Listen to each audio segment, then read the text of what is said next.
Bonjour à tous, j'espère que vous vous portez bien, comme toujours. Aujourd'hui, nous parlerons du conte produit par Disney, Le Roi Lion. Ici, je ferai référence au dessin animé sorti en 1994 et au film sorti en 2019. Les deux versions sont très similaires, y compris dans les dialogues. Néanmoins, personnellement, j'ai trouvé que le message spirituel et philosophique était beaucoup plus apparent dans le film. Nous savons de manière générale que l'objectif de l'industrie du divertissement est d'influencer nos pensées. Et je vous avais montré avec la vidéo sur le conte Aladdin comment utiliser le filtre de la loi naturelle afin d'éviter que des idées injustes ou des idées immorales arrivent directement dans votre subconscient ou dans celui de vos enfants.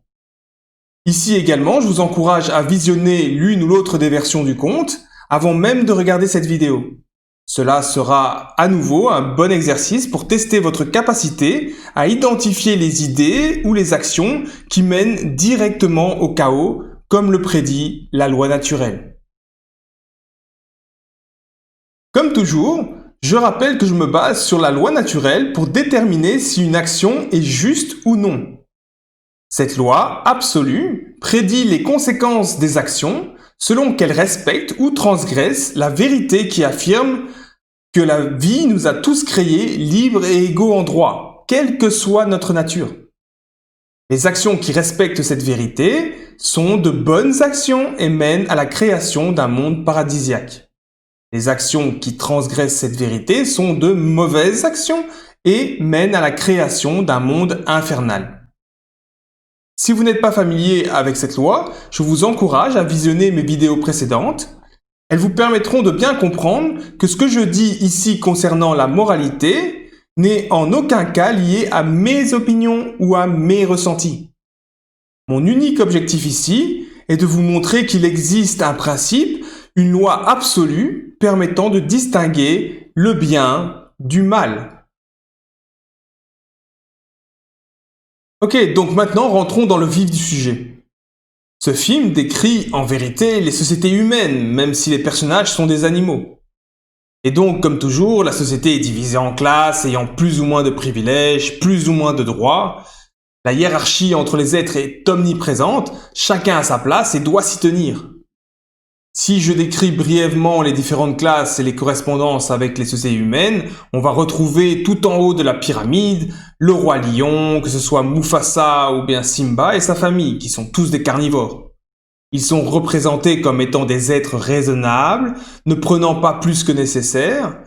Ils sont conscients de la crainte qu'ils suscitent et entendent bien qu'on respecte, qu'on se soumette à leur autorité. Ils sont censés représenter de bons maîtres, comme si bon et maître allaient de pair, ce qui n'est pas le cas évidemment.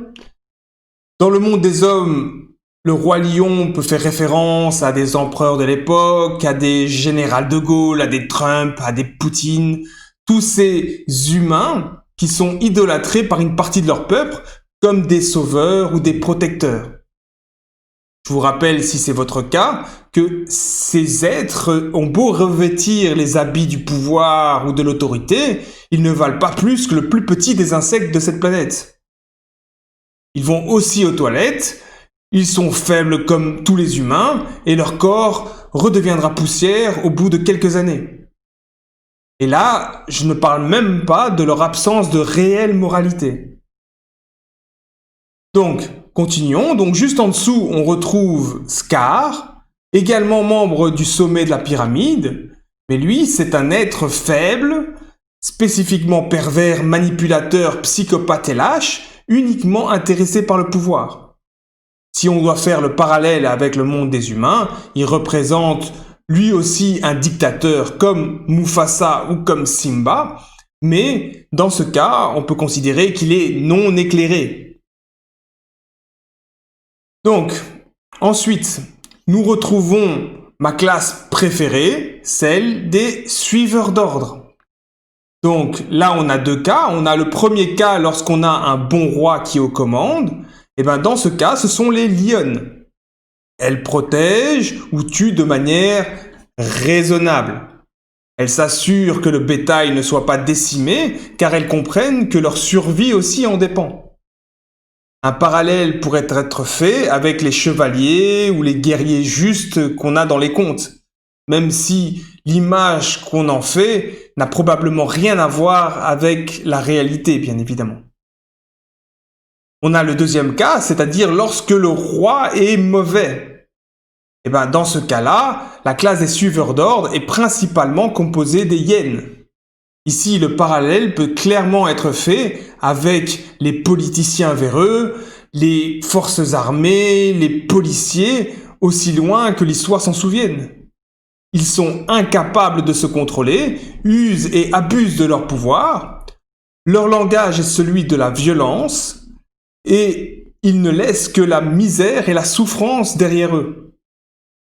Si vous n'en êtes pas convaincu, il vous suffit de regarder la crise actuelle et ses suiveurs d'ordre à l'action. Ok, donc maintenant on passe à la classe suivante qui est celle des serviteurs de la cour, avec Zazu le dodo ou bien le singe sorcier. En fait, ce sont des privilégiés. D'ailleurs, même dans le film, on voit qu'ils ne peuvent pas être mangés. En tout cas, tant qu'ils sont au service du bon roi. Là, on peut faire le parallèle avec les membres des cultes de toutes les religions officielles. Ce sont en fait les gardiens de la norme sociale. Actuellement, on peut même considérer que les scientifiques qui conseillent les gouvernements dans cette crise du Covid sont eux aussi des serviteurs de la cour. Ok, passons au groupe suivant, qui est évidemment encore plus nombreux, c'est-à-dire le groupe qui représente la population, une population soumise et docile, dont la sécurité dépend du roi, leur maître.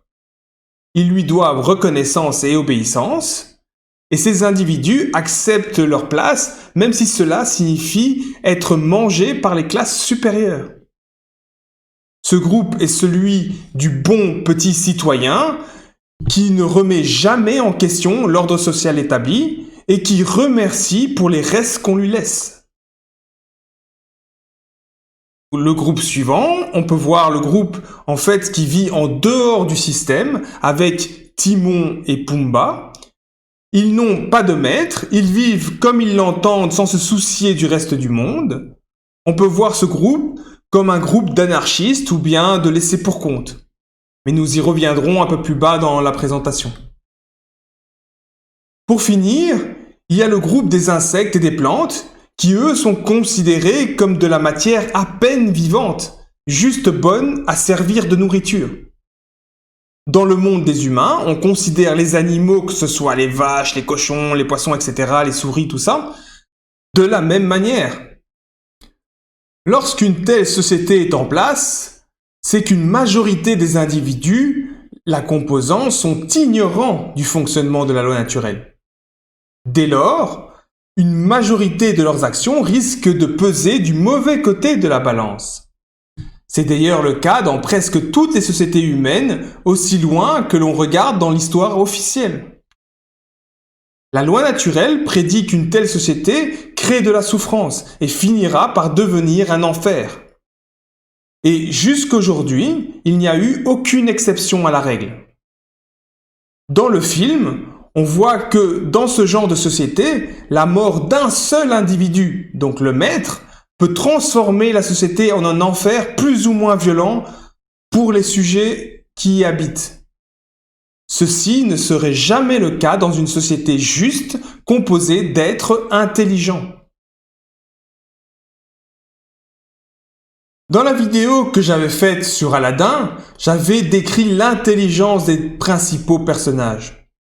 Et j'avais désigné la princesse Jasmine du dessin animé et le génie comme les seuls personnages démontrant une réelle intelligence. Réelle intelligence dans le sens d'avoir la capacité de discerner clairement le bien du mal, et donc d'agir en conséquence avec empathie et courage. Dans Le Roi Lion, malheureusement, aucun des personnages ne peut être considéré comme réellement intelligent. Ni Mufasa, ni Simba, ni même le singe sorcier. Si je dis que Mufasa n'est pas réellement intelligent, c'est parce qu'il maintient et accepte un système injuste. Et donc, malgré son courage et son empathie qui semblent authentiques, il manque de discernement. C'est la même chose pour Simba, qui malgré le fait d'avoir grandi dans un monde anarchique, donc sans maître, ne remettra jamais en question le système injuste en place. Il prendra simplement sa place au sommet de la pyramide, au plus grand bonheur de tous les soumis. Pour ce qui est du singe sorcier, eh bien, c'est la même chose. Sous ses airs d'être sage, c'est le garant du maintien des traditions, et cela qu'elles soient justes ou injustes. D'ailleurs, même au niveau du courage et de l'empathie, dans son cas, c'est vraiment limite, car il va laisser le royaume sombrer dans le chaos total sans véritablement intervenir.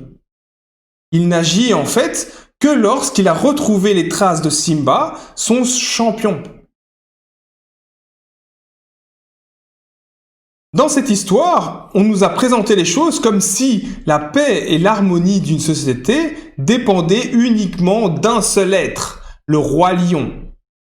D'ailleurs, dans nos sociétés, nombreux sont ceux qui pensent qu'on ne peut avoir un monde beau, juste et en harmonie que si et seulement si on a un dirigeant bon, honnête et qui veut le meilleur pour son peuple. Cette idée est également complètement fausse. Même s'il est vrai que vous aurez une société plus ou moins tyrannique et violente en fonction du maître que vous aurez choisi, jamais, et je dis bien jamais, vous n'aurez une société vraiment juste tant qu'il y aura un maître et des sujets, tant qu'il y aura un maître et des esclaves. Une telle société est une prison et elle est vouée au chaos. La dernière remarque que je ferai ici, c'est concernant le fait que le peuple soumis ne se rend jamais compte qu'il a le pouvoir de se protéger lui-même. Il n'a pas besoin d'un soi-disant maître protecteur, mais évidemment, aucun tyran, aucun groupe de tyrans ne lui dira ça. Donc par exemple, imaginez ce qui se serait passé si les éléphants, les rhinocéros, les buffles et les autres animaux de la savane s'étaient réunis pour se défendre eux-mêmes. Dans ce cas, ils n'auraient jamais été les victimes des différents rois lions qui se succèdent et de leurs suiveurs d'ordre. La seconde idée problématique est également liée à cette équivalence faite entre fonctionnement de la nature d'un côté et fonctionnement moral de l'autre. Ici, on va utiliser le fait que le cycle de la vie semble parfaitement huilé pour justifier la chaîne alimentaire et légitimiser le meurtre pour se nourrir. Dans cette histoire, ce message est transmis par Mufasa, un être digne, courageux, avec beaucoup de charisme, le tout dans des décors idylliques avec une musique de circonstance. Vous comprenez bien dès lors qu'il est très facile d'associer dans ce contexte chaîne alimentaire avec comportement nécessairement moral. Or, j'espère que vous le savez maintenant, le meurtre est toujours classé dans les mauvaises actions. Et je rappelle que le meurtre, c'est lorsque l'on initie l'action de tuer, et cela quelles que soient les circonstances. Et là, il y a évidemment une différence avec le fait de tuer pour se défendre lorsque l'on est attaqué. Dans ce cas-là, ce n'est pas un meurtre et donc ce n'est pas une mauvaise action. La loi naturelle prédit que les mauvaises actions conduisent inévitablement à la souffrance et au chaos. D'ailleurs, je ne pense pas que les herbivores ou les insectes, lorsqu'ils se font dévorer vivants, passent un agréable moment. Si vous observez la nature, vous verrez bien que les animaux les plus faibles passent leur vie en constante alerte, en stress, ne sachant pas à quel moment ils risquent d'être attaqués par un prédateur et dévorés. Telle est la vie des animaux, loin d'un paradis, en tout cas lorsqu'on se place sous la perspective humaine. Alors retenez bien que ce n'est pas parce que la nature fonctionne apparemment d'une certaine manière que ce mode de fonctionnement est moral. C'est deux choses bien différentes. Pour juger de la moralité des choses, référez-vous toujours à la loi naturelle. La dernière idée que je présenterai ici, c'est celle liée à la philosophie du Hakuna Matata, la vie sans souci. Les êtres qui vivent selon cette philosophie sont les exclus, ou ceux qui ont choisi de vivre en dehors du royaume du roi lion. Comme c'est présenté dans le film, on peut avoir l'impression que l'on décrit un peu une société anarchique, donc sans maître, où les animaux ne se dévorent pas les uns les autres, même s'ils n'ont que peu d'égards pour les insectes ou pour les plantes.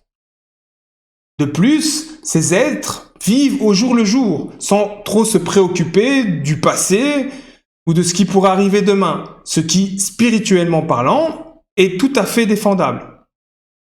Une telle société sans maître où chacun fait ce que bon lui semble tout en respectant les autres est clairement une bonne société au regard de la loi naturelle. D'ailleurs, dans le film, on décrit plusieurs fois ce monde comme un petit paradis.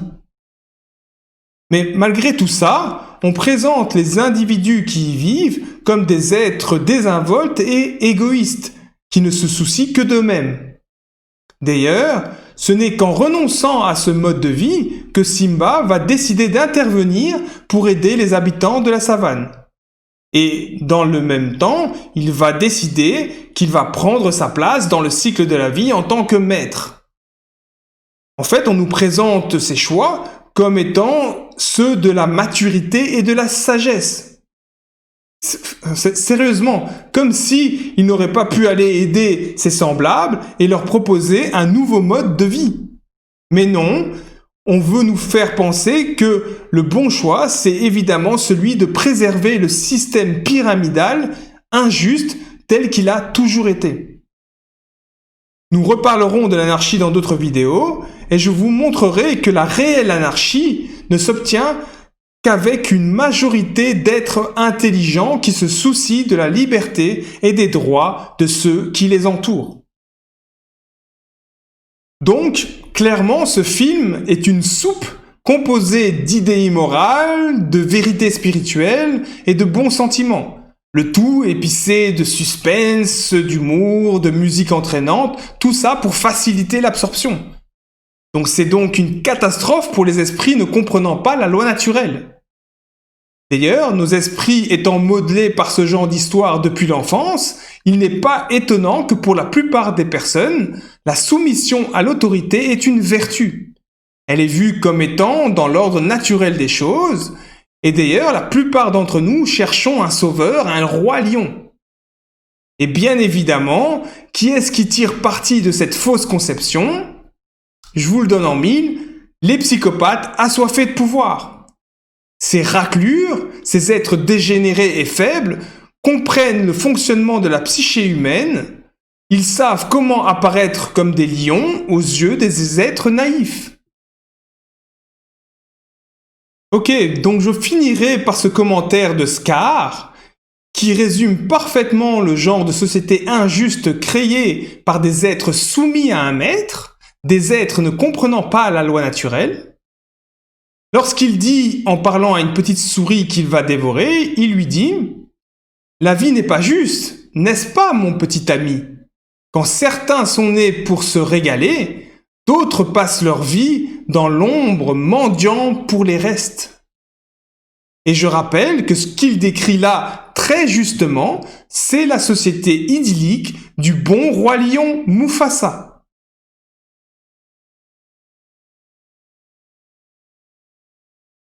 Rappelez-vous, si vous souhaitez vraiment un monde meilleur, alors vous devez vous-même devenir un roi lion et régner sur le royaume de votre conscience, en utilisant la loi naturelle comme guide. Ce n'est que lorsque nous serons suffisamment nombreux à avoir compris cela, et à ce moment-là seulement, que ce monde changera pour le meilleur. Sur ce, comme toujours, je vous remercie de votre attention. Gardez toujours à l'esprit la loi naturelle lorsque vous visionnez un film. Et je vous dis à bientôt.